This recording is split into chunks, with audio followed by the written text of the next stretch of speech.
Good afternoon, everybody. I'm the last one before you can really ask the question you always wanted to ask, so that's the great thing about it. You know, if you've heard that this kind of IoT on the move was the title, is so multidimensional. There's a dimension car, connected car, autonomous system.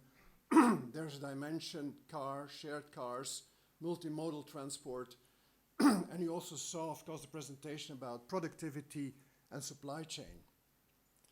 I would like to, I think I will need water, is to really just briefly talk about the concept of the connected car. As a company, we've had the luck, sorry for that, to work with a lot of OEM vendors. You know, being in their systems, we just control the predictive maintenance or the support or the emergency, or the group with Volkswagen Group on the really big data centers where they really do the experiments around connected car, or with BMW, the swarm test, you know, how vehicles do vehicle to infrastructure kind of communications, or with Toyota, how you do the smart grid with electric cars. You know, there's a lot of people working on this kind of phenomenon and where we can work on it.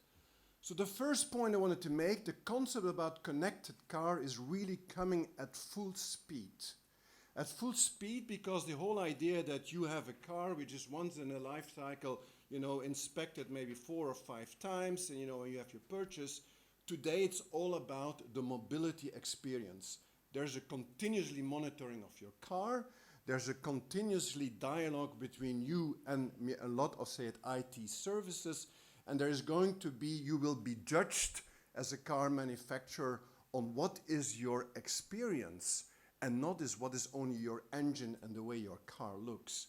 And the car industry has clearly understood that it's going to be the complete customer life cycle around mobility which is going to play.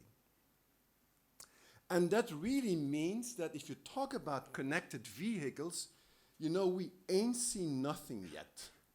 It means there will be an explosion of services and usage patterns, which we are even not thinking about. And I'm just showing you here the idea that there is, of course, the way cars go from electric to autonomous to collision avoidance kinds of systems.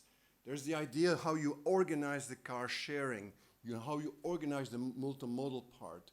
There's the idea how the pricing will be included, intelligent traffic control and safety enhancements.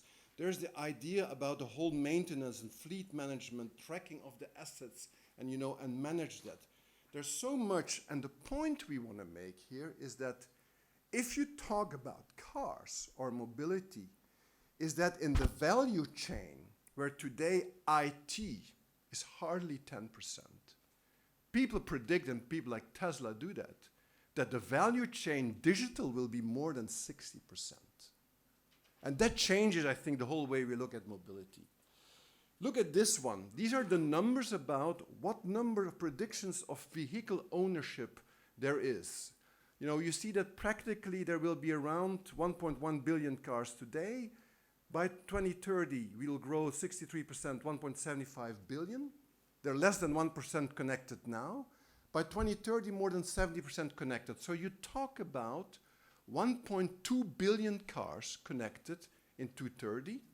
These cars are used by an average of 1.6 consumers.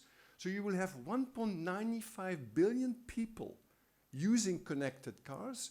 And the average services goes from around what we see now, 40 services. You heard it also about the censorship of Volvo, to 100 by 2030. So you see the massive amount of data analysis, which also the Siemens people were referring to. This is just exploding. This is just exploding. And why, as I said, as a vendor, an IT vendor, we're in the midst of, in fact, deploying and helping people to do so. So you need then, of course, an architecture. We saw the word network. You need a platform. You need the connectivity. You need to have, in fact, a number of services which does the management of these cars, which does the analytics of that data, and at the end offer then APIs and services to a massive ecosystem of vendors, different kind of software vendors, service vendors, offering on top of that data new kind of services as we just described there.